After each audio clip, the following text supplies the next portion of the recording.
You see, the basic problem is most people, when they're working on their job, they get to thinking, you know, I really ought to be spending time at home with my family. And then when they're at home with the family, they get to thinking, you really ought to be out there working for my family. And so when they're out there working for the family, their mind is back home. And when they're back home, their mind is back out there in the field. And then they tell everybody, well, I don't ever have time to do anything.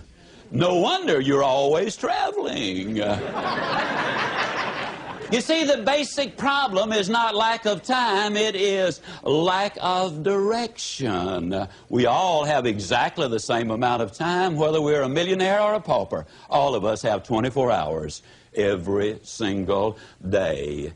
The truth is, ladies and gentlemen, we must have goals if we're going to do anything. Goals do a lot of things. For example, they enable you to chase the blues away. I've never known anybody who was truly depressed who had specific and long-range goals. And what goals do is they create activity. And you see, activity, as you work towards reaching them, creates the very excitement which you need in order to accomplish or reach your objectives. The psychologists put it this way: logic will not change an emotion, but action will. And as you get busy working towards these dreams of yours, and yes, you absolutely must have your dreams, ladies and gentlemen, and what we're going to do is look at the ways you build a foundation underneath those dreams. Several years ago, they did an experiment with a number of college students. And in this particular experiment, they let them go to sleep, and they hooked these brain machines up to them. With these brain machines, they could determine precisely within a matter of seconds when the student went to sleep. Then they could tell when that student started to dream. And as the student would start to dream, they would awaken him or her.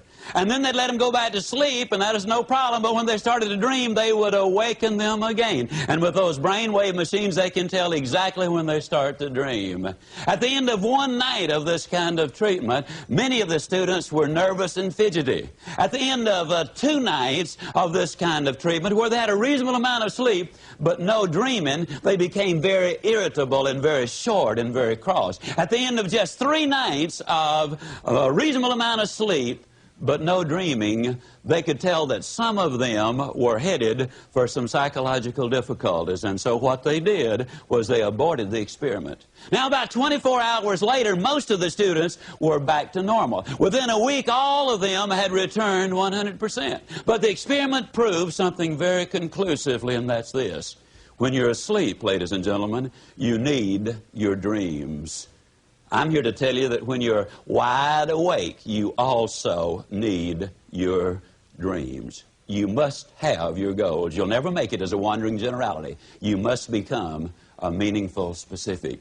If you're going to work tomorrow because that's what you did yesterday, you're not going to be as good tomorrow as you were yesterday, because now you're 2 days older and no closer to the goal which you do not have.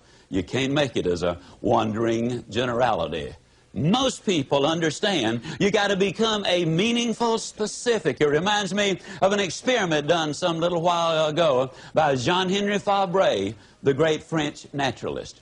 He took a number of processionary caterpillars, so named because they follow each other in a procession. And he lined them around a flower pot until they formed a never-ending circle. And they started going round and round 24 hours that first day. And then they went the next day and the next. And by about the third or the fourth day, he put some pine needles into the center of that flower pot. That's the food of the processionary caterpillar. They kept going round and round, 7 full days and 7 full nights. They went round and round until they literally dropped dead from starvation and exhaustion.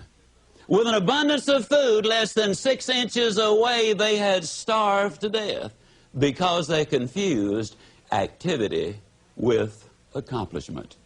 You've got some friends that are in the same shape. They're busy, busy, busy all the time. They're going, going, going, going, and they're here and they're there and they're somewhere else. But they never really accomplish anything because they don't have those specific, clearly identifiable objectives. You gotta have those goals.